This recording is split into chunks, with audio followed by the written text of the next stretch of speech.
Hello అండి, welcome back to ఎస్తర్స్ kitchen. ఈరోజు నేను మీకు ఒక స్పెషల్ రెసిపీ చూపించబోతున్నానండి. శనగపప్పు చికెన్ కూర చాలా టేస్టీగా ఉంటుంది. వీడియో చివరి వరకు చూసి ప్రతి ఒక్క టిప్ని కూడా ఫాలో అవ్వండి. వీడియో మీకు నచ్చినట్లయితే లైక్ చేయండి, షేర్ చేయండి, సబ్స్క్రైబ్ చేయండి, బెల్ ఐకాన్ క్లిక్ చేయడం మర్చిపోవద్దండి. ఇక వీడియోలోకి వెళ్ళిపోదామండి.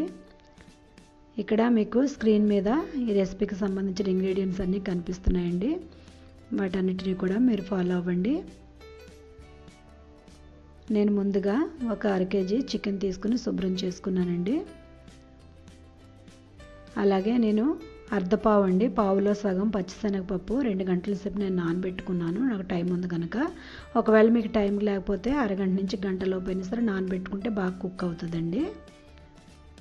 ఇప్పుడు స్టవ్ మీద ఒక కళాయి పెట్టేసుకుని దానిలోకి 5 to 6 టేబుల్ స్పూన్లు ఆయిల్ వేసుకోవాలి. అందులో కొద్దిగా కరివేపాకు, 4-5 పచ్చిమిరపకాయలు ఇలా చీలికల్లా చేసుకుని వేసుకోవాలి.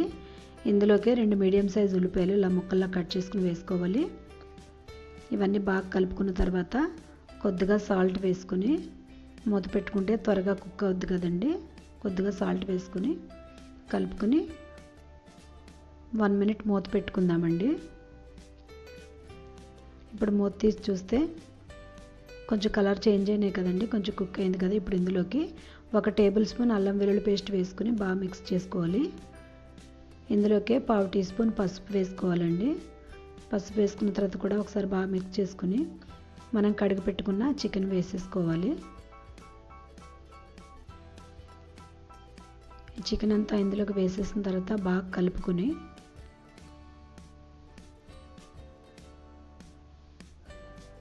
మూత పెట్టుకుని ఒక 2 నిమిషాలు కుక్ చేసుకోవాలండి.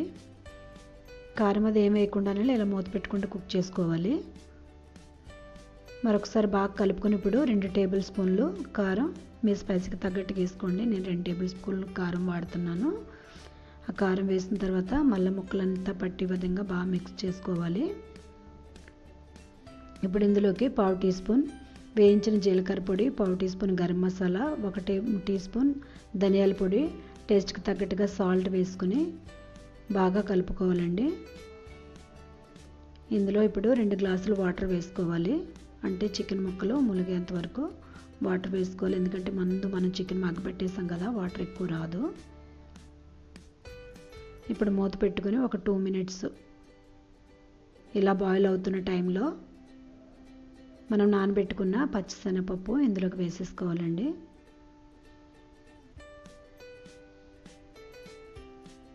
వాటర్ వంపేసుకుని వాటర్ లేకుండా ఇలా శనగపప్పు అంతా వేసేసుకోవాలి. శనగపప్పు అంతా ఇలా ములిగే విధంగా ఇలా సర్దుకుని మూత పెట్టుకుని సిమ్లో 5 minutes అండి. 5 minutes కుక్ చేసుకుంటే ఇలా వస్తుంది అన్నమాట. చూసారు కదా, ఇలాగే ఉండాలండి కన్సిస్టెన్సీ. బాగా పలుచగానే ఉండకూడదు, అలా బాగా డ్రై అయిపోకూడదు అన్నమాట. శనగపప్పు చూసారు కదండి, కుక్ అయిపోయింది. ఇప్పుడు ఫైనల్గా ఇందులోకి 1/2 teaspoon kasuri methi crush చేసుకుని వేసుకోవాలి.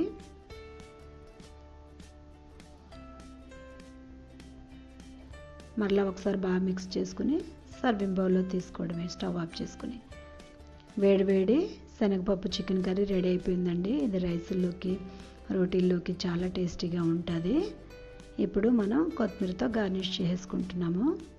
మీరందరూ కూడా తప్పకుండా ట్రై చేయండి, కామెంట్ చేయండి. మీరు ఇంకా ఏమైనా రెసిపీలు చూడాలనుకుంటే గాక కామెంట్ సెక్షన్లో నాకు పోస్ట్ చేయండి. Thank you for watching. మరొక వీడియోలో కలుసుకుందాం.